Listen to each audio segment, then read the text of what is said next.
Good morning students, welcome to my YouTube channel mathematics with अविगर। So students, स्वागत है आपका मेरे चैनल पर। अपना टॉपिक चल रहा है इंटीग्रल। काफ़ी टाइम से इंटीग्रल पढ़ रहे हैं हम। आज भी बिल्कुल हमारा इंटीग्रल का ही क्वेश्चन है। तो स्टूडेंट्स, करंट में जो हम पढ़ रहे हैं इंटीग्रल में, वो हम पढ़ रहे हैं इंटीग्रेशन बाय पार्ट्स, खंडशः समाकलन। सो स्टूडेंट्स, आज का आपका क्वेश्चन उसी पे बेस है। क्वेश्चन है, आपको इंटीग्रेट करना है x into log 2x। Multiply में दे दिया आपको दो फंक्शन, एक फंक्शन x है, दूसरा फंक्शन log 2x है। ठीक है, आपको दे चुके हैं मल्टीप्लाई में और कह रहे हैं इसको इंटीग्रेट करना है x के रेस्पेक्ट में। इस तरह से कहने पर ही आपके माइंड में आ जाना चाहिए इंटीग्रेशन बाय पार्ट्स। जिस लेक्चर मैंने आपको पढ़ाया था उस लेक्चर को याद करो स्टूडेंट्स। माइंड में आ जाना चाहिए आपको उस लेक्चर के सारे फॉर्मूलाज। याद है मैंने आपको बोला था, अगर दो फंक्शन इंटीग्रेशन में दे देता है, जैसे ये कोई फर्स्ट फंक्शन है, ये कोई सेकंड फंक्शन है, एक्स के हैं दोनों फंक्शन, मल्टीप्लाई में दे दिए हैं और कह रहा है इन्हें इंटीग्रेट कर दीजिए एक्स के रिस्पेक्ट में। क्या फॉर्मूला था? फर्स्ट फंक्शन को रख लीजिए, सेकंड फंक्शन को इंटीग्रेट कर दीजिए, माइनस का साइन लगाकर इंटीग्रेट करना है। पहले फर्स्ट फंक्शन को डिफरेंशिएट करना है, देन सेकंड फंक्शन को इंटीग्रेट करना है, देन कंप्लीट का करना है इंटीग्रेशन एक्स के रिस्पेक्ट में। क्लियर?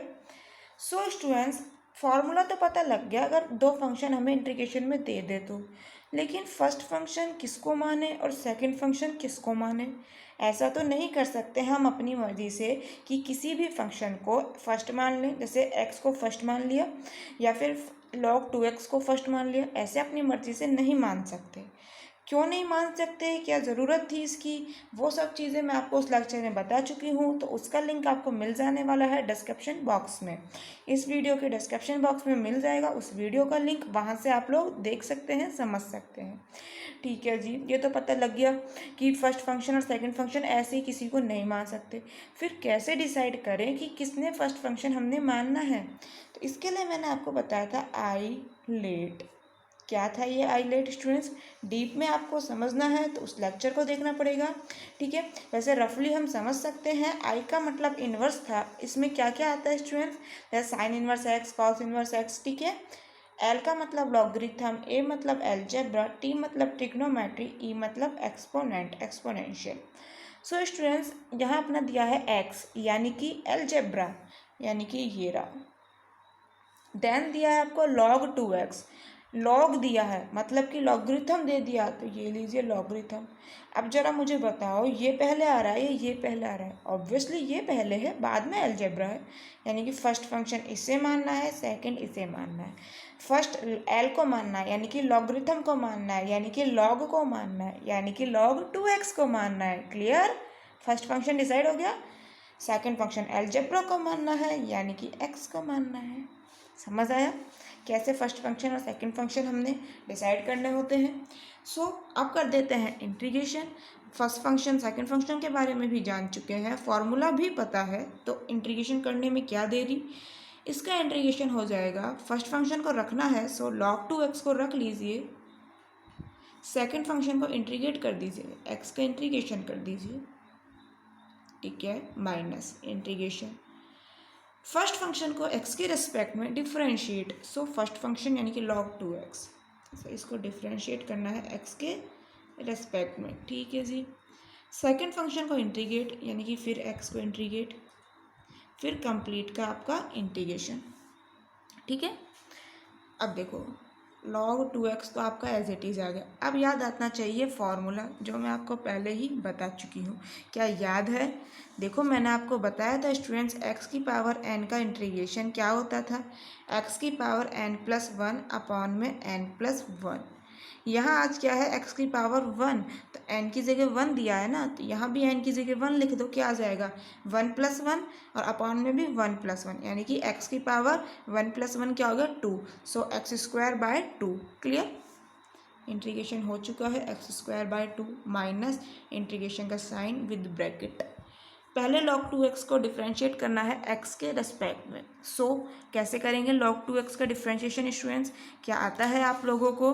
देखो log x का डिफ्रेंशिएशन क्या होता था स्टूडेंट्स? d/dx हम क्या करते थे log x का, याद है? 1/x करते थे ना, बट आज हमारा log 2x है, सिंपल x तो नहीं है। अरे तो क्या हो गया, इसका भी हो जाएगा। d/dx आपको करना है log 2x का।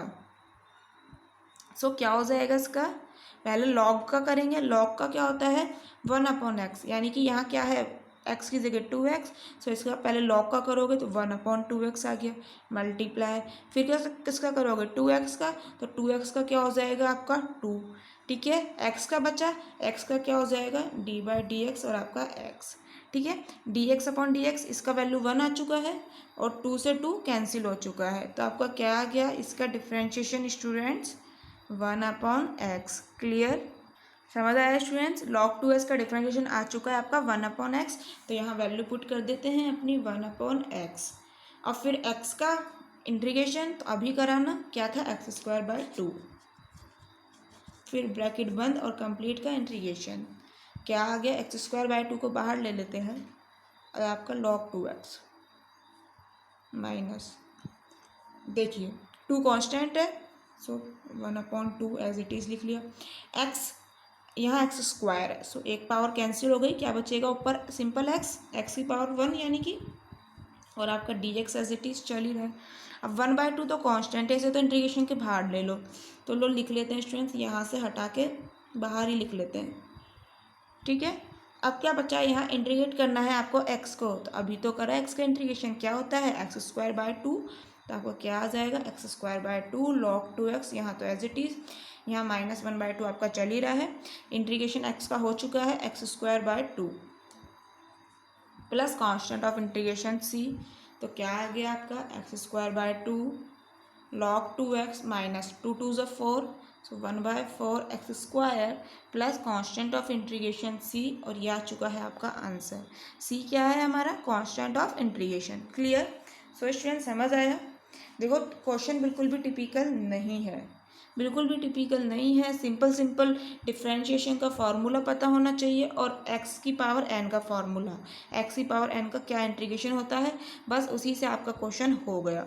x की पावर n का सबसे इजी फार्मूला पड़ता है स्टूडेंट्स याद करने का। ठीक है, x की पावर n का सभी को याद होता है, आपको याद नहीं है तो प्लीज़ इंटीग्रल की प्लेलिस्ट में चले जाइए और वहाँ से फार्मूलाज का लेक्चर लेकर फार्मूलाज को याद कर लीजिए स्टूडेंट्स। मैंने आपको सारे फार्मूलाज बताए हुए हैं जो जो भी इंटीग्रल में आपके यूज़ आते हैं। ठीक है, so students thank you so much. मिलते हैं नेक्स्ट लेक्चर में कुछ और इंटीग्रल के क्वेश्चंस के साथ। और अगर इस क्वेश्चन में कोई प्रॉब्लम आ रही है, इसके सॉल्यूशन में कहीं भी किसी भी स्टेप में प्रॉब्लम आ रही है आपको, तो कमेंट बॉक्स में पूछ सकते हैं। Clear, thank you.